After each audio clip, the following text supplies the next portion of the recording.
Assalamualaikum warahmatullahi wabarakatuh. Selamat siang, perkenalkan nama saya LD Membangun dengan NIM 2203265.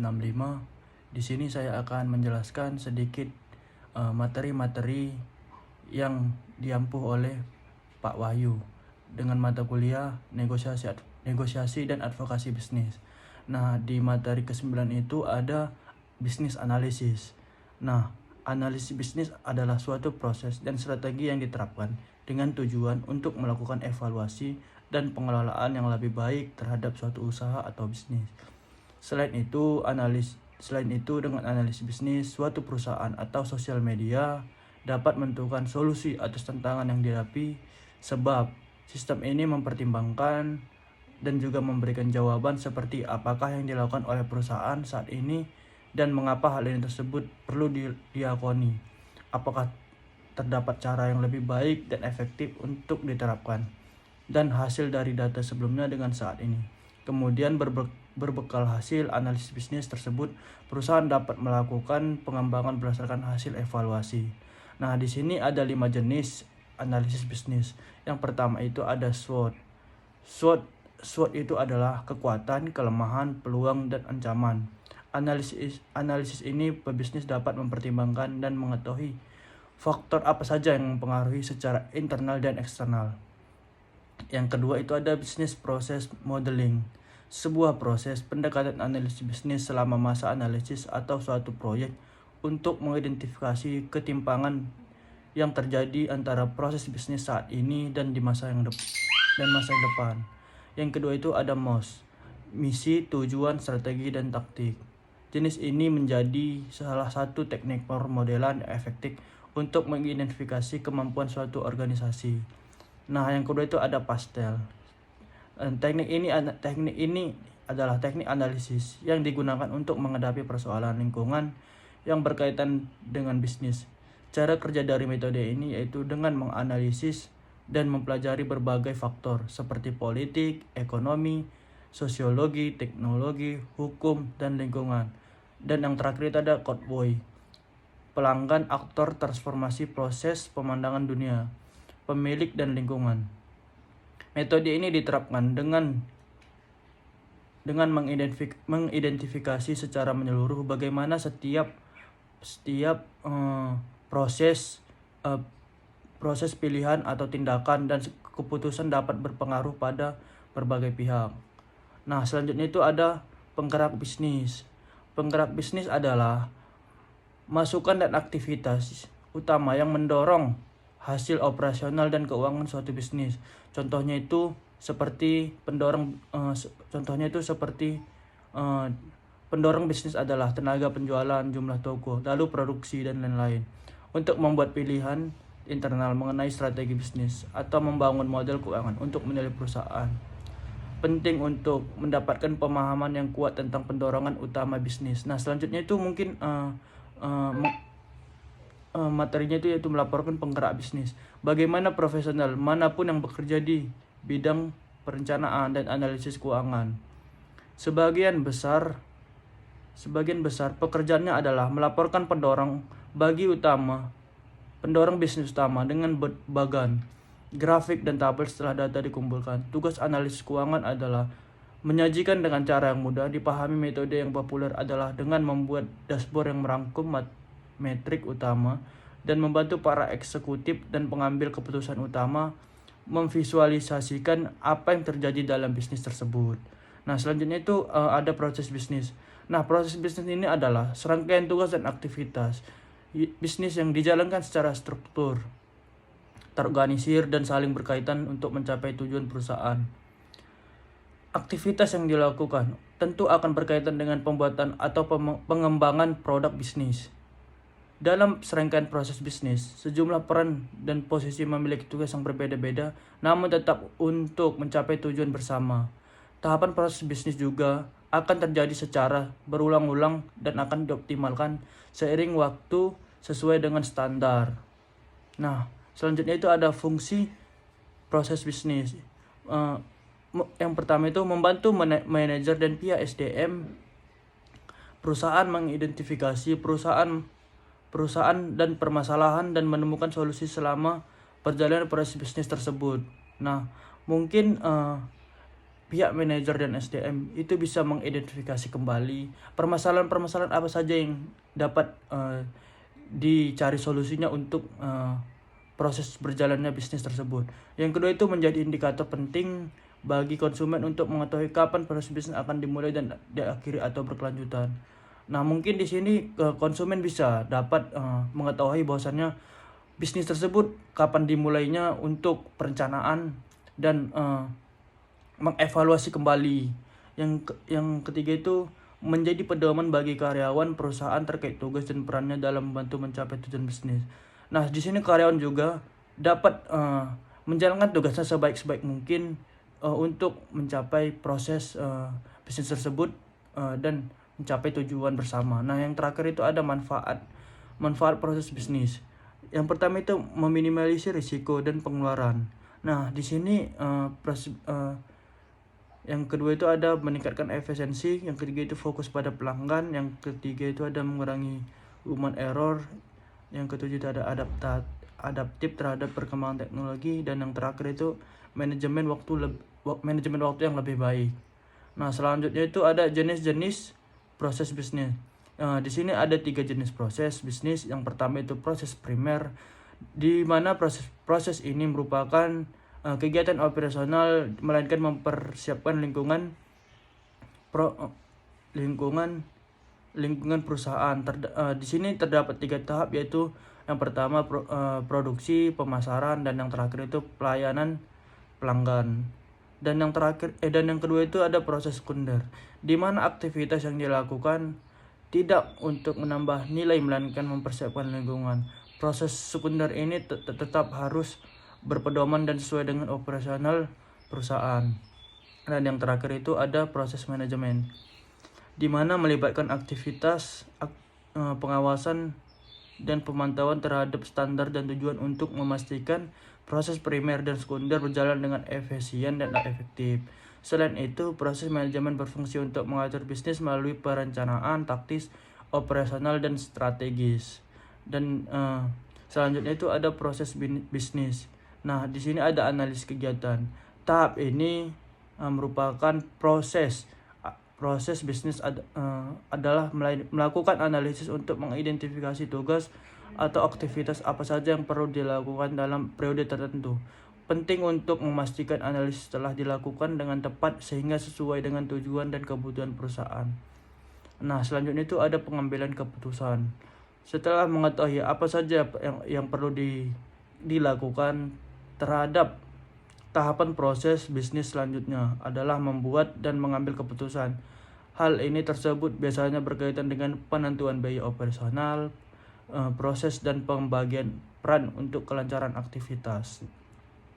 Selanjutnya itu ada implementasi. Tahapan pelaksanaan mengacu pada implementasi rencana atau strategi yang telah disusun di tahap sebelumnya. Dengan demikian rencana yang dibuat tidak hanya menjadi wacana. Dan yang terakhir itu mungkin teman-teman juga sudah ketahui, yaitu evaluasi. Perbaikan yang dilakukan tentu diperoleh dari adanya evaluasi baik secara parsial maupun holistik. Ada beberapa hal yang menjadi poin evaluasi, salah satunya adalah kinerja karyawan. Dengan demikian perusahaan juga bisa menilai bagaimana yang perlu diperbaiki dari kesalahan-kesalahan mungkin dari proses bisnis tersebut. Nah, yang selanjutnya itu ada permodelan bisnis atau yang disingkat BPM. Nah, permodelan proses bisnis atau BPM adalah representasi analitis atau sekedar ilustrasi proses bisnis suatu organisasi. Proses permodelan merupakan komponen penting untuk manajemen proses bisnis yang efektif. Nah, selanjutnya itu ada teknik permodelan proses bisnis. Nah, di sini teknik permodelan proses bisnis dapat diungkapkan melalui diagram alur program seperti Hackpert atau script. Tidak hanya ada satu cara untuk menerapkan permodelan proses bisnis.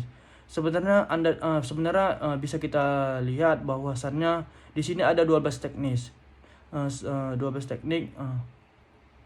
Slide berikut adalah beberapa teknik permodelan bisnis yang paling umum digunakan dalam teknik permodalan bisnis tersebut. Nah, selanjutnya itu ada notasi pemodelan proses bisnis atau BPMN.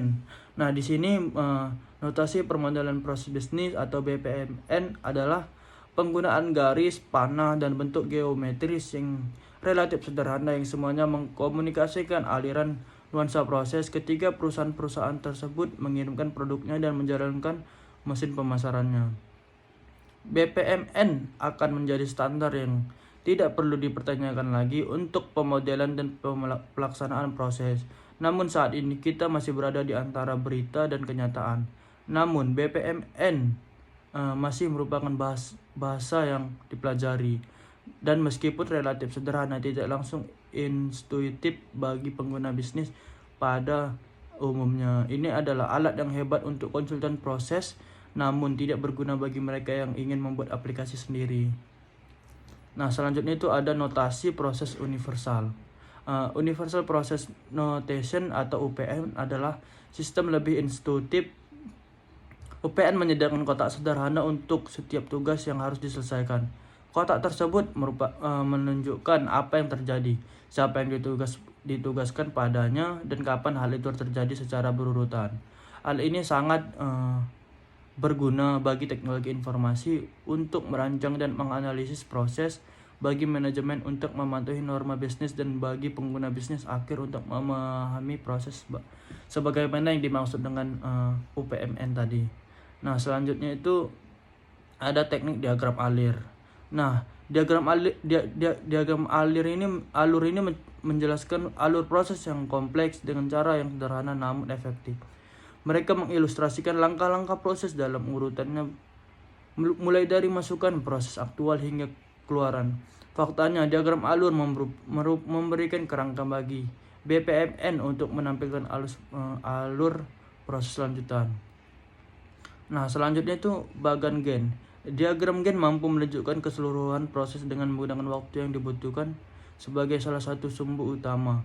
Ini berfungsi lebih baik dalam menunjukkan keseluruhan waktu yang dibutuhkan untuk menyelesaikan suatu proyek dibandingkan dengan opsi lain.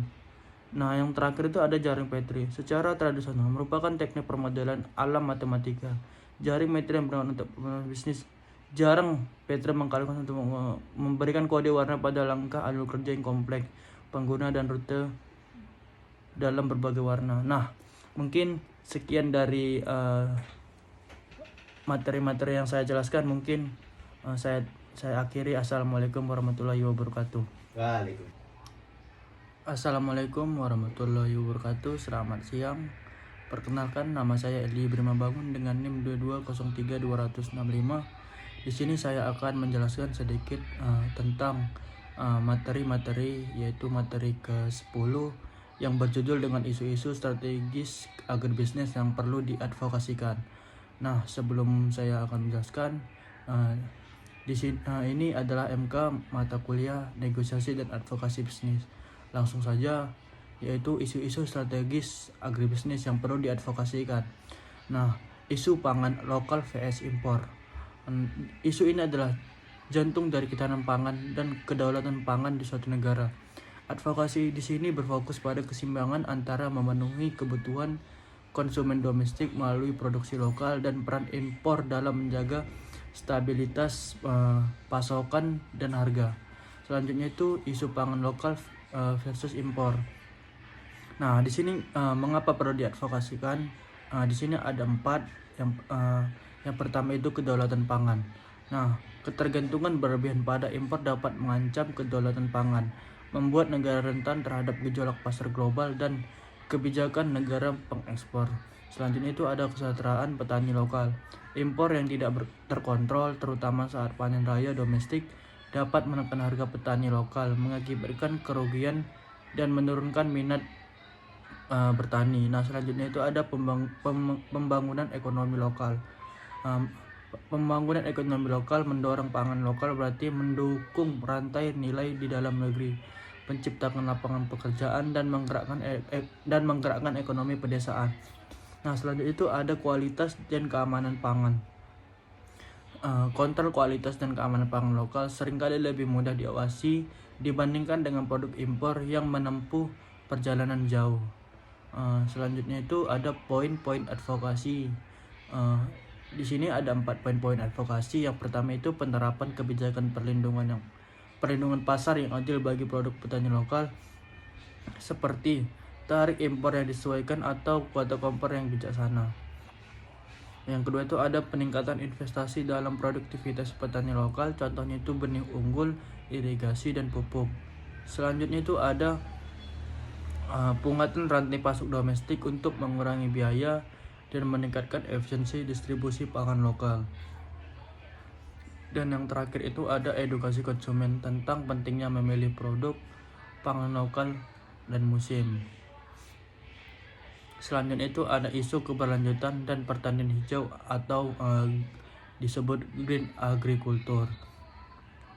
Pertanian berkelanjutan adalah model pertanian yang mengintegrasikan aspek ekonomi, sosial, dan lingkungan untuk memenuhi kebutuhan pangan saat ini tanpa mengorbankan kemampuan generasi mendatang untuk memenuhi kebutuhannya. Green agriculture adalah bagian internal dari ini, berfokus pada praktik yang ramah lingkungan. Selanjutnya itu mengapa green agriculture ini perlu diadvokasikan. Di sini saya akan menjelaskan. Itu ada 4. Yang pertama itu degradasi lingkungan.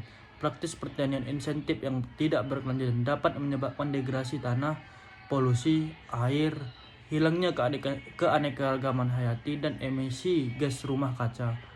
Selanjutnya itu ada keanekaragaman, resiliensi terhadap perubahan iklim. Pertanian berkelanjutan dan hijau membangun resiliensi terhadap dampak perubahan iklim atau kekeringan, banjir, hama penyakit baru. Selanjutnya itu ada kesehatan konsumen, pengurangan penggunaan bahan kimia berbahaya dalam pertanian, mendukung kesehatan konsumen dan ekosistemnya. Dan selanjutnya itu ada peningkatan kualitas produk. Praktik pertanian yang baik seringkali menghasilkan produk dengan kualitas yang lebih tinggi. Nah, di sini ada poin-poin advokasi. Yang pertama itu insentif dan dukungan pemerintah untuk petani yang mengadopsi praktik pertanian organik, pertanian terpadu, agroforestry, dan penggunaan energi terbarukan. Selanjutnya itu ada regulasi yang lebih ketat terhadap penggunaan pestisida dan pupuk kimia sintetik. Yang ketiga itu ada edukasi dan pelatihan bagi petani tentang pertanian berkelanjutan. Selanjutnya itu ada penciptaan pasar yang lebih baik untuk produk-produk pertanian berkelanjutan dan organik. Selanjutnya itu ada perlindungan petani, UMKM, dan akses pasar. Nah, di sini petani dan UMKM agribisnis seringkali menjadi pihak-pihak yang paling rentan dalam rantai nilai agribisnis, menghadapi tantangan dalam akses modal, teknologi, informasi, dan pasar yang adil. Mengapa perlu diadvokasikan tentang perlindungan petani, UMKM agribisnis, dan akses pasar? Nah, di sini saya akan menjelaskan. Yang pertama itu kesejahteraan ekonomi, yang kedua itu kesejahteraan ekonomi. Petani dan UMKM adalah tulang punggung agribisnis. Perlindungan mereka berarti perlindungan ekonomi desa dan komunitas. Selanjutnya itu ada inovasi dan disverifikasi. Dukungan bagi UMKM mendorong inovasi produk dan diverifikasi usaha di sektor agribisnis. Selanjutnya itu pengurangan kesenjangan. Akses pasar yang adil mengurangi kesenjangan antara produsen kecil dan pemain besar. Nah, selanjutnya itu ada poin-poin advokasi tentang perlindungan petani, UMKM, agribisnis, dan akses pasar. Nah, poin-poin tersebut yang pertama yaitu menciptakan skema pembiayaan yang mudah akses dan terjangkau bagi petani UMKM. Misalnya itu kayak KUR, subsidi, dan lain-lain. Yang kedua itu ada peningkatan akses terhadap teknologi dan informasi pertanian. Misalnya itu penyuluh, aplikasi pertanian, dan lain-lain. Selanjutnya itu ada pengembangan infrastruktur pasca panen dan logistik untuk mengurangi kerugian pasca panen. Selanjutnya itu adalah fasilitas kemitraan yang adil antara petani dan UMKM untuk mengurangi segala hal-hal yang kurang baik.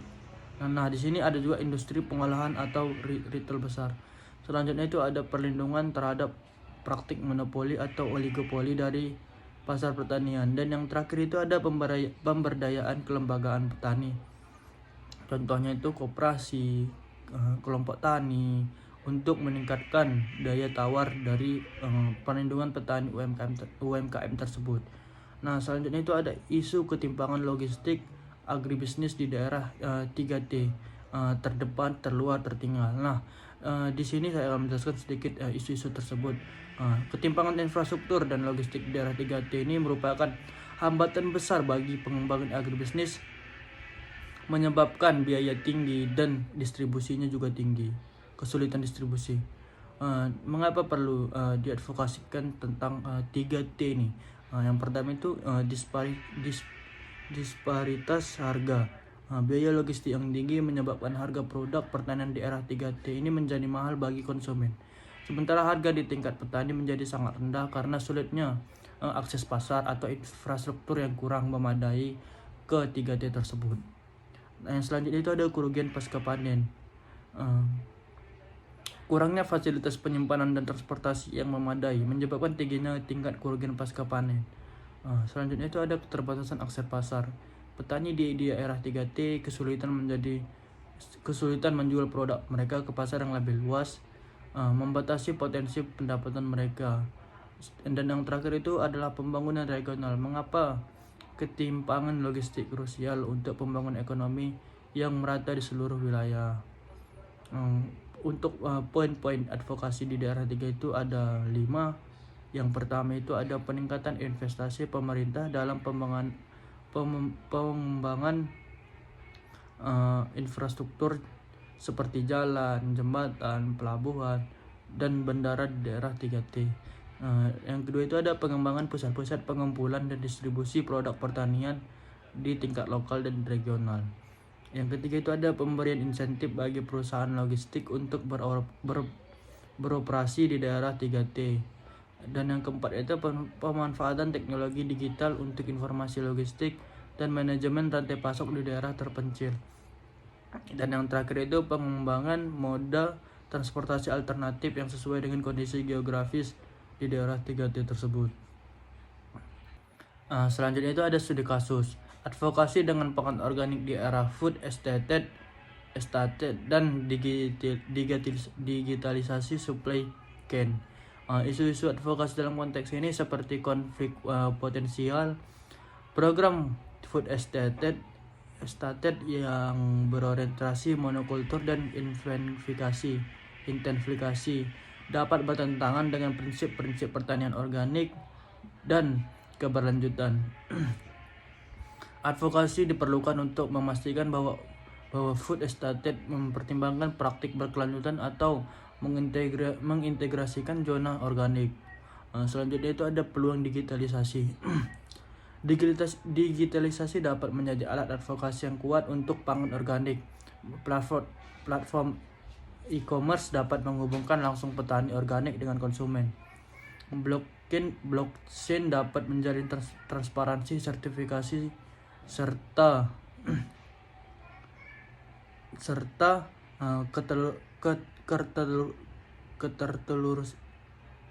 ketertelurusan produk, dan data analitik dapat mengidentifikasi pasar potensial. Selanjutnya itu ada dukungan kebijakan.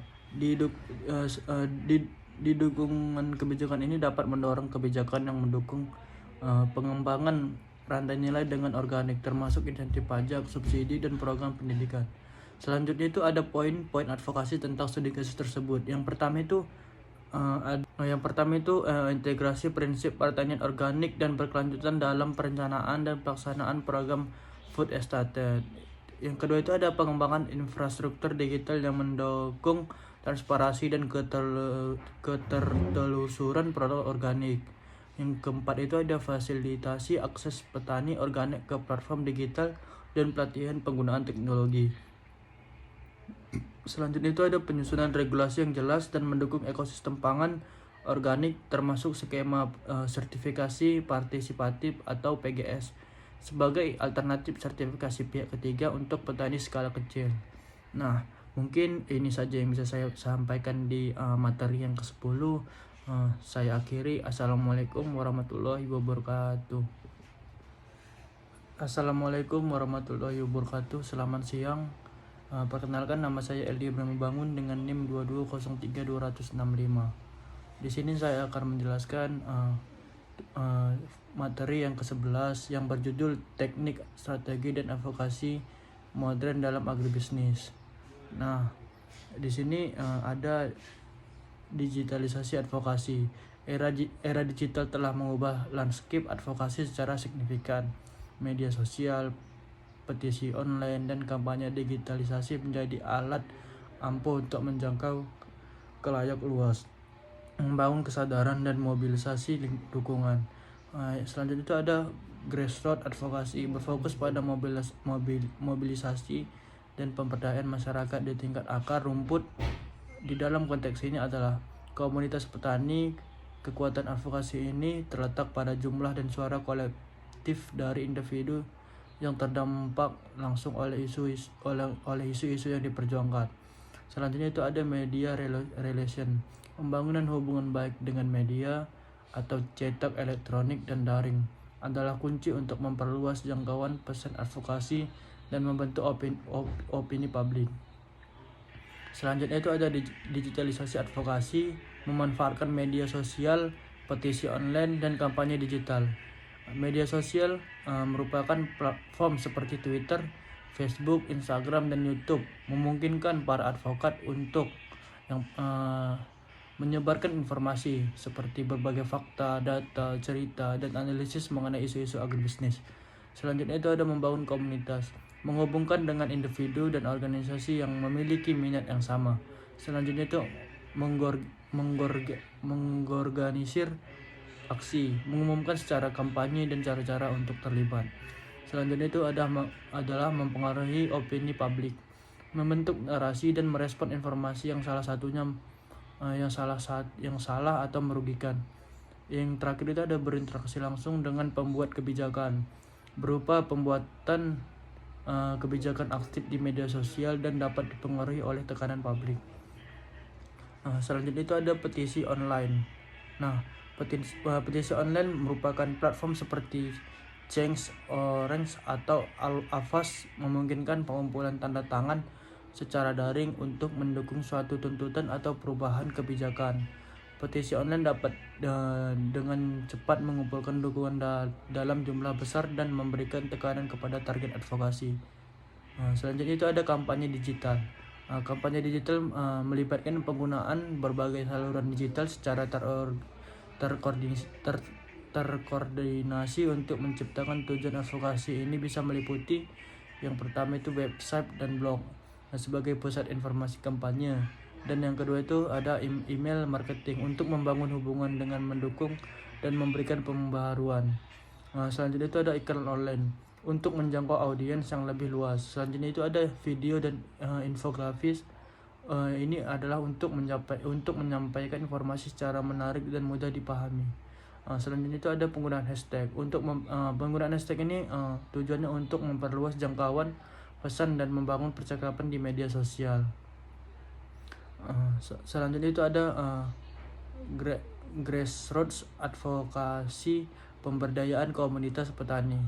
Nah, di sini ada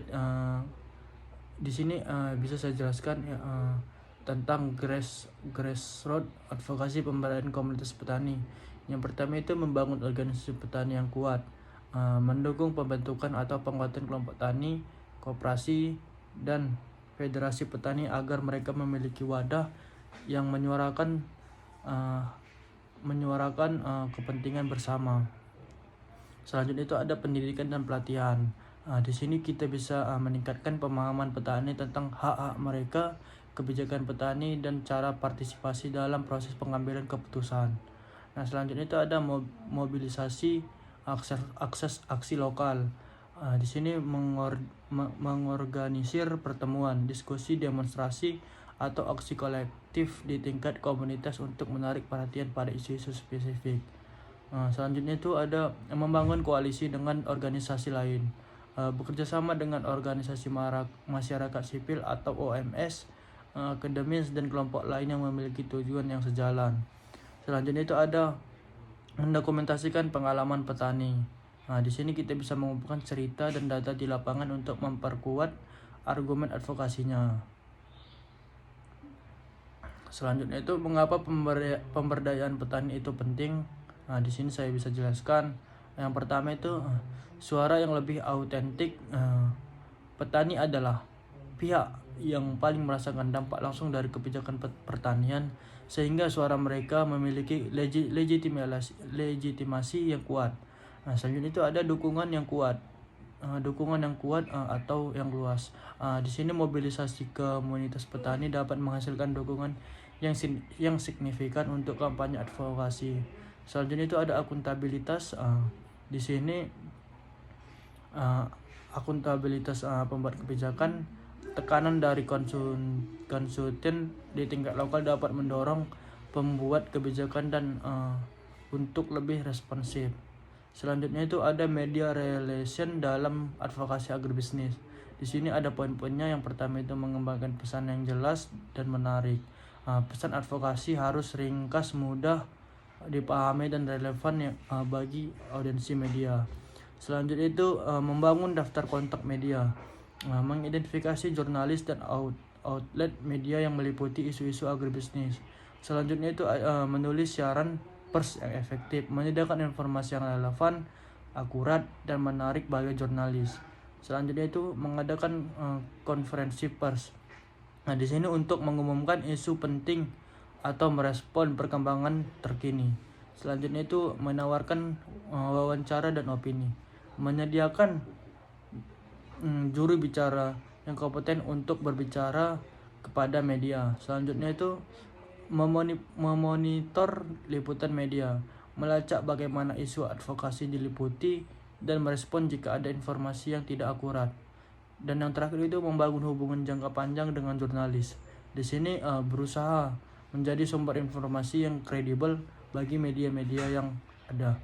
Selanjutnya itu media relation dalam advokasi agribisnis. Mengapa media penting dalam advokasi? Di sini bisa saya jelaskan. Yang pertama itu mungkin meningkatkan kesadaran publik. Media memiliki jangkauan yang luas dan dapat membantu menyampaikan isu kepada khalayak yang lebih besar. Selanjutnya itu ada membentuk opini publik. Pemberitaan atau media dapat mempengaruhi bagaimana masyarakat memandang suatu isu. Selanjutnya itu ada menekan pembuatan kebijakan. Liputan media yang negatif dapat memberikan tekanan pada pembuatan kebijakan untuk bertindak. Dan yang terakhir itu membangun kredibilitas. Liputan media yang positif dapat meningkatkan kredibilitas organisasi advokasi. Di sini ada studi kasus kampanye Save Sawah dan Save Petani Berdaulat. #Save Sawah. Kampanye ini kemungkinan besar bertujuan untuk meningkatkan kesadaran tentang pentingnya lahan sawah bagi ketahanan pangan, ekosistem, dan mata pencaharian petani. Strategi yang mungkin digunakan seperti media sosial. Di sini penggunaan hashtag seperti #sawah untuk menyebarkan informasi, foto, dan video tentang ancaman alih fungsi lahan sawah. Selanjutnya itu ada petisi online, mengumpulkan dukungan publik untuk menolak alih fungsi lahan atau mendorong kebijakan perlindungan lahan. Selanjutnya itu keterlibatan tokoh masyarakat dan selebriti, mendapatkan dukungan dari tokoh publik untuk memperkuat pesan kampanye. Selanjutnya itu ada liputan media, mengupayakan pemberitaan di media massa tentang isu alih fungsi sawah dan dampaknya. Yang terakhir itu ada aksi lokal,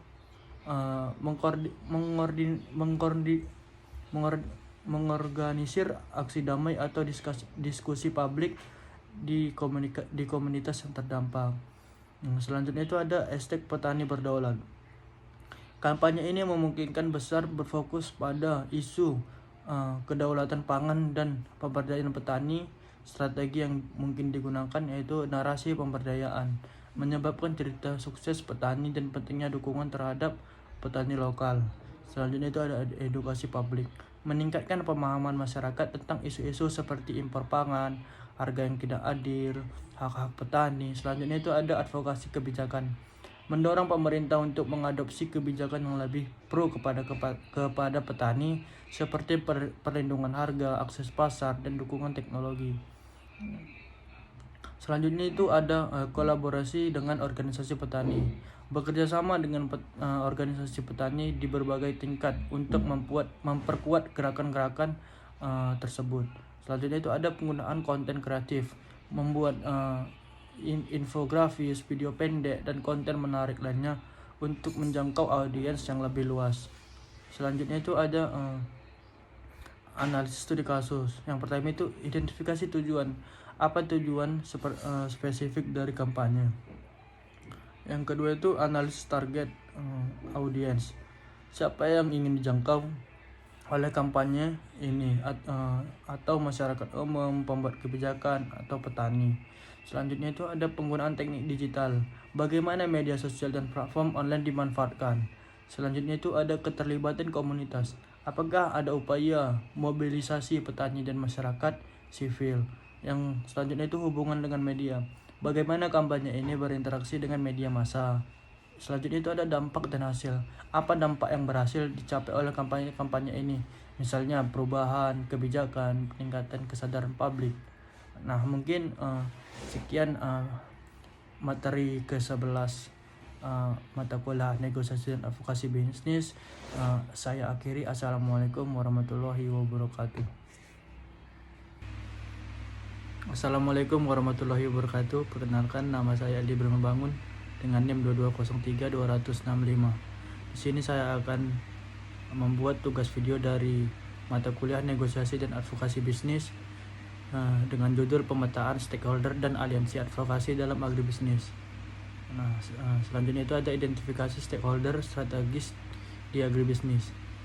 Stakeholder adalah individu, kelompok, atau organisasi yang memiliki kepentingan atau dapat dipengaruhi oleh kegiatan, keputusan, atau kebijakan dalam sektor agribisnis.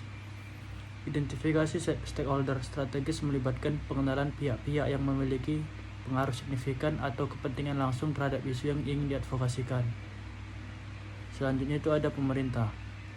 Di dalam pemerintah itu ada beberapa kementerian. Yang pertama itu Kementerian Pertanian. Kementerian Pertanian bertanggung jawab atas kebijakan dan regulasi terkait produksi pertanian, ketahanan pangan, dan kesejahteraan petani. Selanjutnya itu ada Kementerian Perdagangan. Kementerian Perdagangan terlibat dalam kebijakan perdagangan produk pertanian, ekspor-impor, dan stabilisasi harga. Kemudian itu ada Kementerian Keuangan. Kementerian Keuangan mengelola anggaran dan kebijakan fiskal yang mempengaruhi sektor agribisnis, misalnya subsidi dan pajak. Selanjutnya itu ada Kementerian Lingkungan dan Hidup. Kementerian Lingkungan Hidup terkait dengan isu keberlanjutan penggunaan lahan dan dampak lingkungan dari praktik pertanian. Dan yang terakhir itu Kementerian Koperasi dan UKM. Kementerian Koperasi dan UKM mendukung pengembangan UMKM di sektor agribisnis. Selanjutnya itu ada pemerintah. Badan Perencanaan Pembangunan Nasional atau Bappenas merumuskan rencana pembangunan jangka panjang dan menengah yang mencakup sektor agribisnis. Kemudian pemerintah daerah, provinsi, kabupaten, atau kota memiliki kewenangan dalam implementasi kebijakan pertanian di tingkat lokal dan pengelolaan sumber daya daerah. Selanjutnya itu ada asosiasi dan organisasi petani atau pengusaha agribisnis. Asosiasi komoditas misalnya Asosiasi Petani Padi Indonesia, gabungan pengusaha kelapa sawit, mewakili kepentingan produsen komoditas tertentu. Selanjutnya itu ada organisasi petani, misalnya Kontak Nelayan Andalan atau KTNA, menyuarakan aspirasi petani secara umum. Selanjutnya itu ada koperasi pertanian, wadah bagi petani untuk berkolaborasi dalam produk, pemasaran, dan pengadaian. Selanjutnya itu ada asosiasi industri pengolahan hasil pertanian, mewakili kepentingan perusahaan yang mengelola produk pertanian. Selanjutnya itu ada media massa. Di dalam media massa itu ada 3 media. Yang pertama itu media cetak. Media cetak memiliki peran dalam berbentuk opini publik dan menyampaikan informasi kepada masyarakat luas. Selanjutnya itu ada media elektronik. Media elektronik memiliki jangkauan yang luas, dapat mempengaruhi persepsi publik secara signifikan. Selanjutnya itu ada media daring. Media daring memiliki kecepatan yang memiliki penyebaran informasi yang tinggi dan dapat menjangkau audiens yang spesifik. Selanjutnya itu organisasi non-pemerintah atau NGO. NGO lingkungan. NGO lingkungan fokus pada isu keberlanjutan, konservasi sumber daya alam, dan dampak lingkungan pertanian. Selanjutnya itu ada NGO kesejahteraan petani. Berupaya meningkatkan kesejahteraan petani, hak-hak mereka, dan akses sumber daya. Selanjutnya itu ada NGO konsumen. NGO konsumen memperjuangkan hak-hak konsumen terkait kualitas dan keamanan produk pertanian. Selanjutnya itu ada perusahaan besar dan swasta atau BUMN. Perusahaan input pertanian atau pupuk, pestisida, benih memiliki pengaruh dalam penyediaan sarana produksi. Selanjutnya itu ada perusahaan pengelolaan hasil pertanian skala besar. Memiliki peran dalam penyerapan produk pertanian dan pembentukan pasar. Selanjutnya itu ada perusahaan retail dan distribusi. Mempengaruhi akses pasar dan harga produk pertanian di tingkat konsumen. Selanjutnya itu ada BUMN pangan. Memiliki peran strategis dalam stabilisasi harga dan pengolahan stok pangan nasional. Nah, di sini ada strategi membangun koalisi advokasi. Koalisi advokasi adalah aliansi strategis antara berbagai stakeholder yang memiliki kepentingan bersama dalam isu tertentu. Membangun koalisi yang efektif dapat memperkuat daya tawar dan memperluas jangkauan upaya advokasi. Nah, di sini ada identifikasi tujuan bersama. Di sini menentukan isu atau tujuan spesifik yang menjadi fokus koalisi dan memastikan bahwa semua anggota memiliki pemahaman dan komitmen yang sama. Selanjutnya itu ada pemetaan potensi anggota koalisi. Mengidentifikasi organisasi atau individu yang memiliki kepentingan yang sejalan, sumber daya yang relevan, misalnya keahlian, jaringan, dana, dan pengaruh yang dapat memperkuat koalisi. Selanjutnya itu membangun komunikasi yang efektif. Menciptakan saluran komunikasi yang terbuka dan rutin antar anggota koalisi untuk berbagi informasi, berkoordinasi, dan mengambil keputusan bersama. Selanjutnya itu menentukan peran dan tanggung jawab yang jelas. Mendefinisikan peran atau kontribusi masing-masing anggota koalisi berdasarkan kekuatan sumber daya mereka. Selanjutnya itu ada mengembangkan struktur dan mekanisme kerja. Menetapkan bagaimana koalisi dan mekanisme beroperasi, termasuk proses pengambilan keputusan, pengelolaan keuangan jika ada, dan evaluasi kegiatan. Selanjutnya itu membangun kepercayaan dan hubungan baik. Mendorong kolaborasi yang positif dan saling menghormati antar anggota koalisi. Selanjutnya itu ada memanfaatkan kekuatan dan jaringan masing-masing anggota. Menggabungkan sumber daya dan pengaruh dan berbagai organisasi untuk mencapai tujuan advokasi yang lebih besar. Selanjutnya itu ada fleksibilitas dan adaptasi. Bersedia untuk menyesuaikan strategi dan taktik koalisi sesuai dengan perkembangan situasi dan tantangan yang dihadapi. Selanjutnya itu ada membangun kesadaran dan dukungan publik bersama. Mengkoordinasikan upaya komunikasi publik untuk memperkuat pesan advokasi. Selanjutnya itu ada analisis kepentingan dan pengaruh stakeholder. Menganalisis kepentingan dan pengaruh setiap stakeholder adalah langkah penting untuk memahami dinamika politik dan sosial di sekitar isu advokasi. Analisis ini membantu dalam mengidentifikasi siapa yang menjadi sekutu potensial, siapa yang mungkin menjadi penentang, dan bagaimana cara untuk berinteraksi dengan masing-masing pihak. Selanjutnya itu ada kebijakan lingkungan dan pengaruhnya pada bisnis. Kepentingan stakeholder. Kepentingan stakeholder mengidentifikasi apa yang menjadi perhitungan utama setiap stakeholder terkait isu yang diadvokasikan. Kepentingan ini bersifat ekonomi, sosial, politik, atau lingkungan. Memahami kepentingan stakeholder membantu dalam merumuskan pesan advokasi yang relevan dan bagi mereka. Pengaruh stakeholder. Mengukur kemampuan stakeholder untuk mempengaruhi kebijakan, keputusan, atau opini publik. Pengaruh ini dapat berasal dari formal, misalnya pemerintah, sumber daya ekonomi, jaringan yang luas, atau legitimasi di mata masyarakat. Selanjutnya itu ada kebijakan lingkungan pengaruhnya pada bisnis. Matriks pemetaan stakeholder. Salah satu alat yang umum digunakan adalah matriks pemetaan stakeholder yang biasanya membagi stakeholder berdasarkan 2 dimensi. Yang pertama itu kepentingan, interest atau stake, seberapa besar kepentingan stakeholder terdapat isu tersebut, tinggi atau rendahnya. Yang kedua itu ada pengaruh, Seberapa besar kekuatan atau kemampuan stakeholder untuk mempengaruhi hasil atau tinggi atau rendahnya. Selanjutnya itu ada kebijakan lingkungan dan pengaruhnya pada bisnis. Berdasarkan matriks ini, stakeholder dapat dikategorikan menjadi dua, yaitu high power, high interest, atau stakeholder ini perlu dikelola dengan hati-hati dan dilibatkan. Selanjutnya itu ada kebijakan lingkungan dan pengaruh pada bisnis. Berdasar matriks ini, stakeholder dapat digunakan menjadi low power, high interest, atau pendukung potensial. Stakeholder ini sangat tertarik dengan isu tersebut namun memiliki pengaruh yang terbatas secara langsung. Libatkan mereka dalam aksi-aksi advokasi, berikan informasi, dan berdayakan mereka untuk menyuarakan dukungan.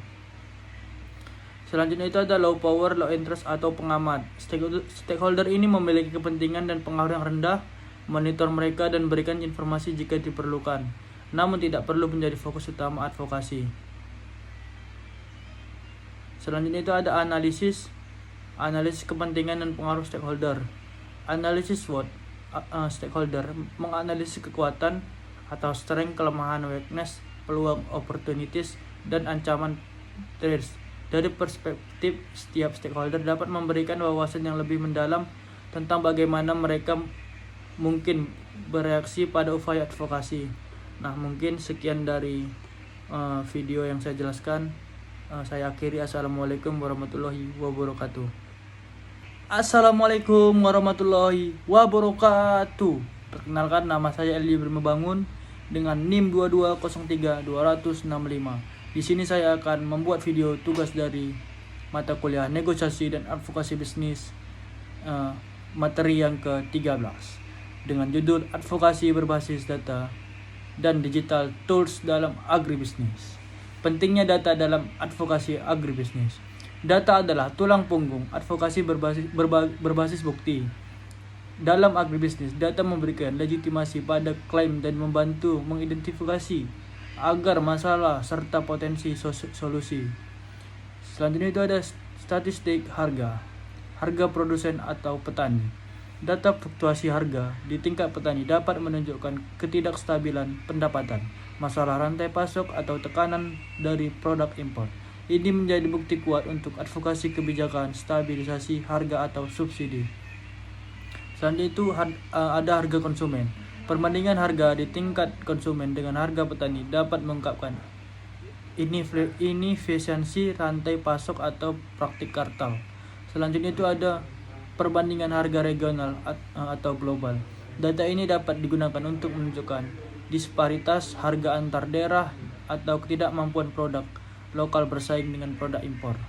Selanjutnya itu ada data produksi.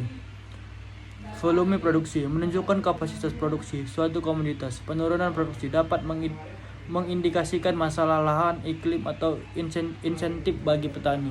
Selanjutnya itu ada produktivitas lahan. Data ini esensial untuk advokasi, peningkatan teknologi irigasi, atau penggunaan benih unggul. Selanjutnya itu ada varietas unggul. Data adopsi varietas unggul atau sebaran benih bersertifikat. Selanjutnya itu ada data supply demand. Kesenjangan pasokan. Data yang menunjukkan kekurangan pasokan domestik dapat membenarkan impor jika memang diperlukan, atau sebaliknya menyoroti urgensi peningkatan produk lokal. Selanjutnya itu ada surplus produksi. Data surplus dapat menjadi dasar advokasi untuk pengembangan pasar baru, pengelolaan pasca panen, atau kebijakan penyangga harga. Selanjutnya itu ada pola konsumsi. Data ini penting untuk memprediksi permintaan atau mengarahkan produksi. Selanjutnya itu ada data dukungan lainnya. Sosial ekonomi petani. Data pendapatan, tingkat pendidikan, akses ke fasilitas, dan kondisi kehidupan petani. Selanjutnya itu ada dampak lingkungan. Data tentang degradasi lahan, penggunaan air, emisi gas rumah kaca dari aktivitas pertanian. Selanjutnya itu ada akses pasar. Data tentang infrastruktur jalan, transportasi, dan fasilitas pasar daerah pertanian. Selanjutnya itu ada tools digital untuk advokasi. Berbagai alat digital modern memungkinkan advokat untuk menganalisis data, membuat konten yang menarik, dan penyebaran pesan secara efisien. Selanjutnya itu ada Google Trends dan X Twitter analisis untuk isu viral agribisnis. Google Trends memungkinkan identifikasi terhadap pencarian terkait isu agribisnis. Ini bisa membantu memahami minat publik terhadap topik tertentu. Contohnya itu harga cabai naik, pertanian organik, food estate, kritik, dan menentukan waktu yang tepat untuk meluncurkan kampanye. Selanjutnya itu ada X atau Twitter Analytics, memberikan wawasan tentang kinerja tweet atau jumlah impresi, engagement, retweet, popularitas hashtag, dan demografi audiens. Ini membantu dalam melacak efektivitas kampanye di media sosial dan mengidentifikasi influencer yang relevan. Selanjutnya itu ada Canva atau CapCut untuk konten kampanye. Canva, platform desain grafis online yang mudah digunakan untuk membuat infografis, poster, pamflet, banner, media sosial, dan presentasi yang menarik secara visual tanpa perlu keahlian desain profesional. Sangat efektif untuk memvisualisasikan data pertanian yang kompleks menjadi format yang mudah dicerna. Selanjutnya itu ada CapCut, aplikasi editor video seluler yang populer untuk membuat video pendek yang dinamis dan menarik. Cocok untuk membuat konten video singkat untuk TikTok, Instagram, Reels, atau YouTube Short yang dapat menyebarkan pesan advokasi dengan cepat dan emosional. Misalnya itu video kondisi petani, dampak isu tertentu. Selanjutnya itu ada petisi online, Change.org, Avast, dan lain-lain. Platform ini memfasilitasi pengumpulan tanda tangan massal secara daring untuk mendukung suatu tuntutan atau perubahan kebijakan. Mereka memberikan kemudahan bagi individu untuk berpartisipasi dan secara kolektif untuk menunjukkan dukungan terhadap isu agribisnis tertentu. Contohnya itu menuntut perlindungan lahan petani, mendesak pemerintah untuk meninjau kebijakan impor. Efektivitasnya terletak pada kemampuannya untuk memobilisasi dukungan global atau nasional dengan cepat. Nah, sekian dari materi ke-13. Saya akhiri. Assalamualaikum warahmatullahi wabarakatuh. Assalamualaikum warahmatullahi wabarakatuh. Perkenalkan, nama saya Aldi Ibrahim Membangun dengan NIM 2203265. Di sini saya akan membuat video tugas dari mata kuliah Negosiasi dan Advokasi Bisnis yang diampu oleh Pak Wahyu Isananda Nasution dengan judul Komunikasi dan Penyampaian Pesan Advokasi yang Efektif dalam Agribisnis. Nah, langsung aja. Yang pertama itu teknik komunikasi persuasif dalam advokasi. Komunikasi persuasif adalah seni dan ilmu mempengaruhi sikap, keyakinan, atau tindakan orang lain melalui argumen rasional dan daya tarik emosional. Dalam advokasi agribisnis, teknik ini krusial untuk meyakinkan pembuat kebijakan, media, publik, dan bahkan stakeholder lain. Selanjutnya itu ada prinsip-prinsip persuasif. Yang pertama itu ada timbal balik. Orang cenderung membalas budi dalam advokasi. Ini berarti memberikan informasi berharga atau advokasi yang berarti memberikan informasi berharga atau bantuan teknis kepada pembuat kebijakan dengan harapan mereka akan lebih terbuka terhadap usulan Anda. Selanjutnya itu ada komitmen atau konsistensi.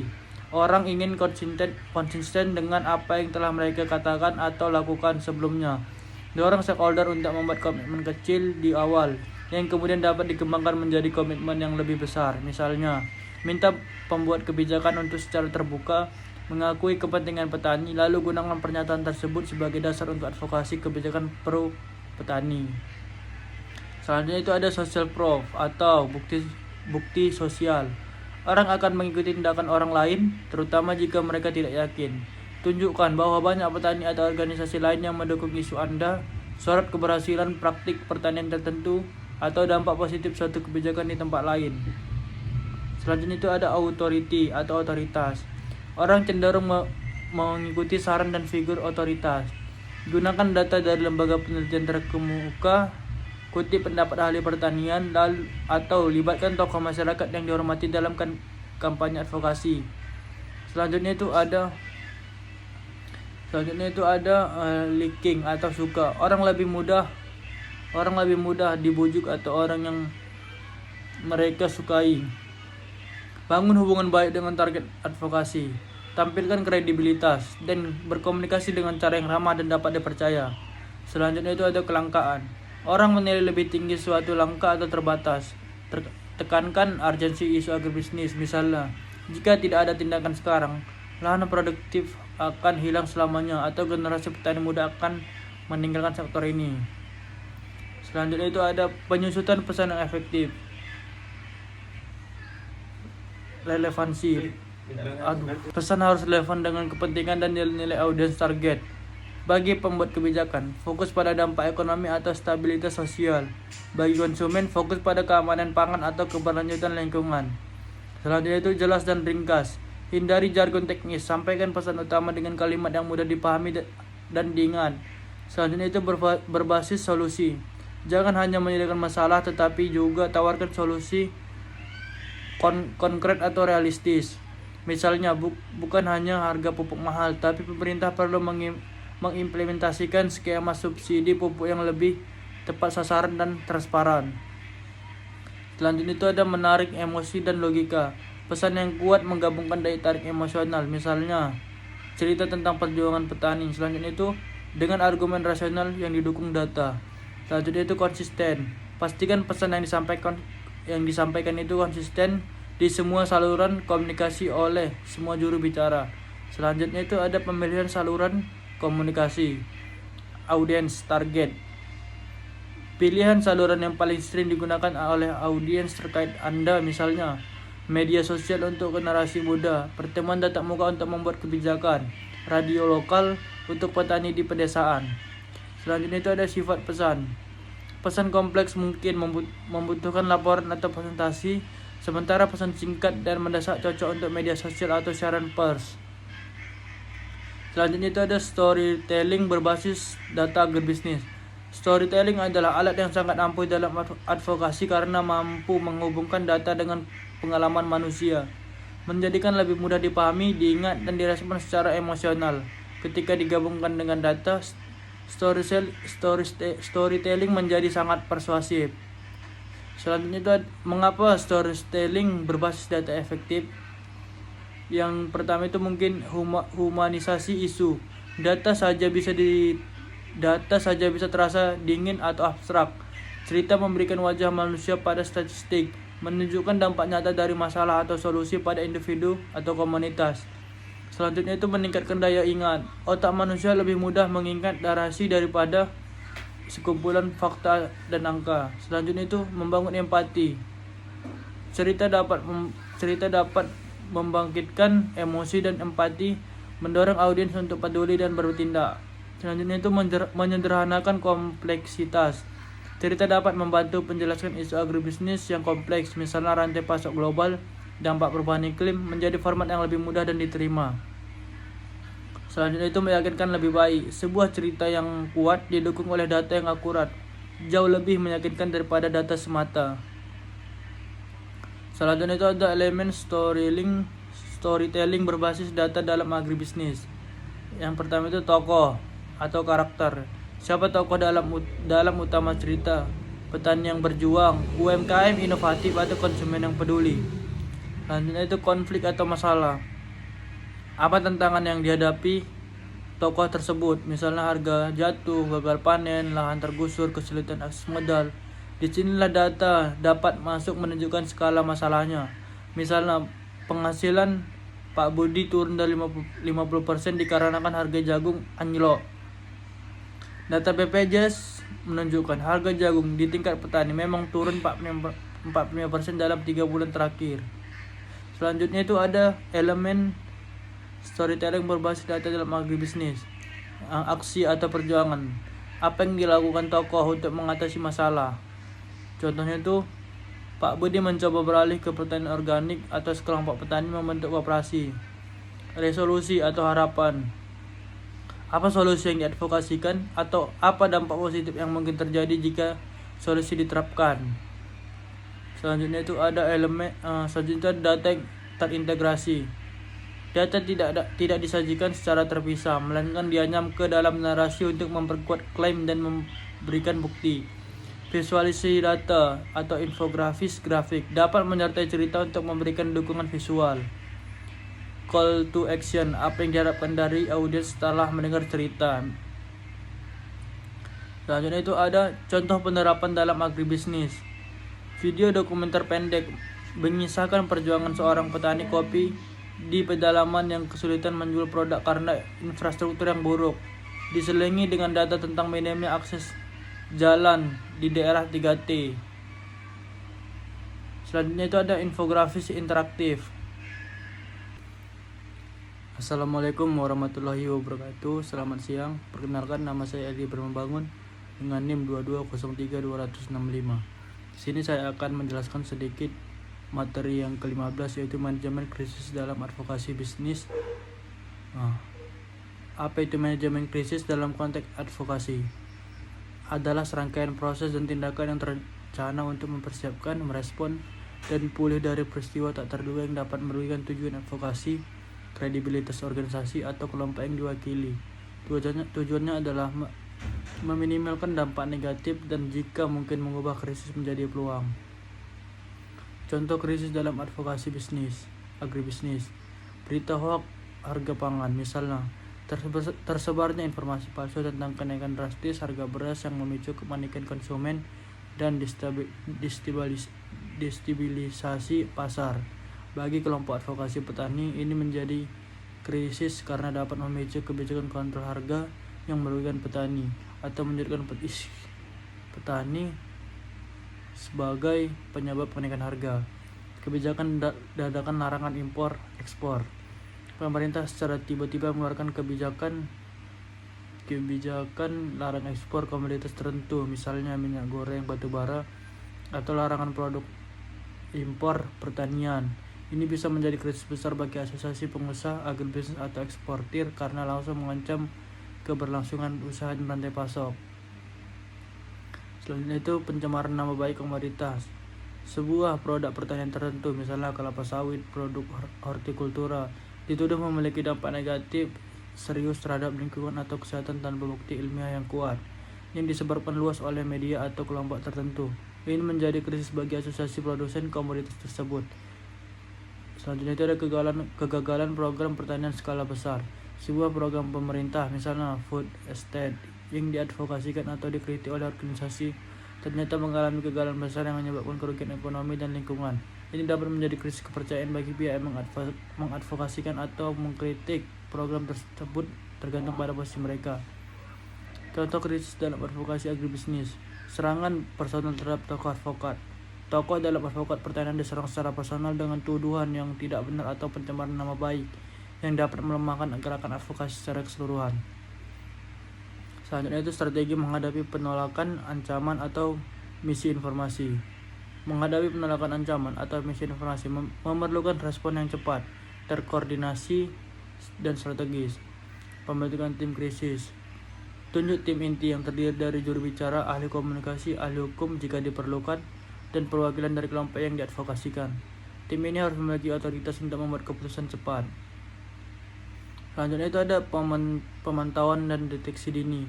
Aktif memantau media massa secara elektronik atau online dan media sosial untuk mendeteksi munculnya isu-isu negatif, misinformasi, atau ancaman sedini mungkin.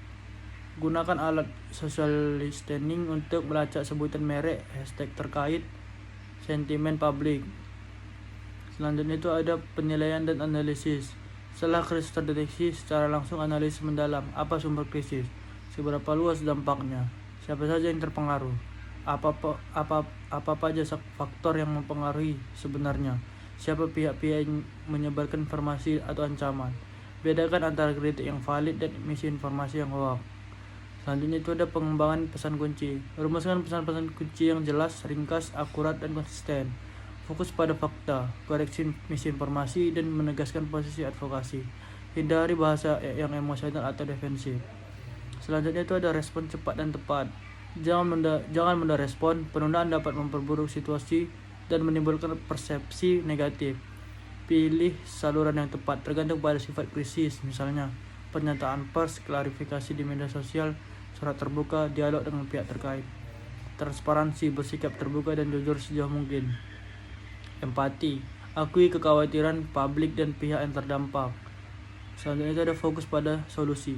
Jika krisis terkait masalah, sampaikan langkah-langkah yang akan diambil untuk mengatasinya.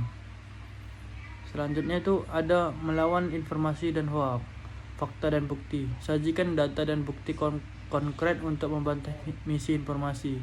Selanjutnya itu ada klarifikasi. Lakukan klarifikasi publik secara tegas melalui media dan platform digital. Selanjutnya itu ada edukasi publik. Jika perlu, luncurkan kampanye edukasi untuk meningkatkan literasi media dan kritis masyarakat terhadap informasi yang diterima. Selanjutnya itu ada melapor ke platform atau pihak berwenang. Jika misi informasi disebarkan melalui platform tertentu, laporkan untuk tindakan lebih lanjut. Libatkan influencer atau ahli. Minta bantuan pihak yang memiliki kredibilitas untuk menyebarkan fakta dan membantah hoax. Selanjutnya itu ada krisis mereda. Lakukan evaluasi menyeluruh tentang bagaimana krisis ditangani. Selanjutnya itu ada identifikasi pelajaran yang bisa diambil untuk meningkatkan kesiapsiagaan di masa depan. Selanjutnya itu ada perbarui rencana manajemen krisis jika diperlukan. Selanjutnya itu ada teknik membuat pernyataan resmi dan klarifikasi di media sosial. Pernyataan resmi dan klarifikasi di media sosial memerlukan pendekatan yang berbeda namun tetap konsisten dalam pesan. Selanjutnya itu ada pernyataan resmi, jelas dan ringkas. Sampaikan poin-poin utama dalam beberapa paragraf, faktual dan akurat. Pastikan semua informasi yang disampaikan benar dan dapat diverifikasi. Tujuan yang jelas, apa yang ingin dicapai dengan pernyataan ini, misalnya mengklarifikasi, membantah tuduhan, mengumumkan tindakan.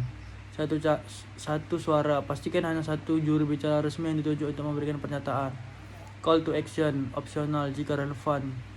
Sertakan apa yang diharapkan dari pihak lain atau publik. Kontak media, sertakan informasi kontak juru bicara untuk pernyataan lebih lanjut. Selanjutnya itu klarifikasi di media sosial. Cepat dan responsif, waktu sangat krusial di media sosial. Gunakan bahasa yang tepat. Gunakan bahasa yang sesuai dengan platform atau audiens Anda namun tetap profesional. Ringkas dan to the point. Penggunaan media sosial memiliki rentang perhatian yang pendek. Fokus pada fakta. Koreksi misi informasi dengan fakta singkat dan jelas. Gunakan visual opsional, infografis atau grafis singkat dapat membantu memvisualisasikan data dan memperkuat pesan. Gunakan hashtag relevan untuk memastikan pesan menjangkau audiens yang tepat. Bersiap untuk interaksi, harapkan pertanyaan atau komentar dan bersiaplah untuk merespons secara bijaksana. Sekian dari hasil menjelaskan saya dari pertemuan 9 sampai ke 15. Jika ada kesalahan kata, saya mohon maaf. Saya akhiri. Assalamualaikum warahmatullahi wabarakatuh.